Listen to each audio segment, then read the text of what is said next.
இன்னும் கொஞ்சம் பெரிய பீஸ் தரீங்களா? ஓ மூஞ்சிக்கு இது போதும். கார்த்திக், அது சின்ன பையன் இல்லையா, வேஸ்ட் பண்ணிடுவான்னு ஒண்ணுதான். கார்த்திக், உனக்கு இன்னொரு பீஸ் வைக்கவா? பிளேட்ட கீழே வை.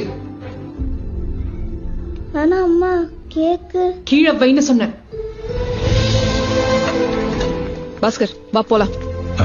மச்சா கிட்ட பேசிட்டு இருக்கேன்ல. ஒண்ணும் தேவையில்லை, வா. என்ன கிளம்புறோம். சுமதி நில்லு, என்னாச்சு? சுமதி நில்லு, என்னாச்சு? ஒருவா சாப்பிட்டு போடி. நிறைஞ்சு போச்சு. அம்மா என்ன என்னாச்சு? எனக்கு ஒரு துண்டு கேக் கொடுக்க கூட யோசிக்கிறாங்க. என்ன மனுஷங்க. பணம் இல்லல்ல, பணம் இருந்தாதான் பாசம் மரியாதை எல்லாமே கிடைக்கும். சம்பாதிக்கணும், சம்பாதிச்சு காட்டுறேன். எனக்கு லோன் வாங்கி கொடுங்க, நான் ஹோம் ஃபுட் பிசினஸ் வச்சு சம்பாரிச்சு பெரிய ஆளாய் காட்டுறேன். அப்புறம் பாத்துக்கிறாங்க எல்லாரையும்.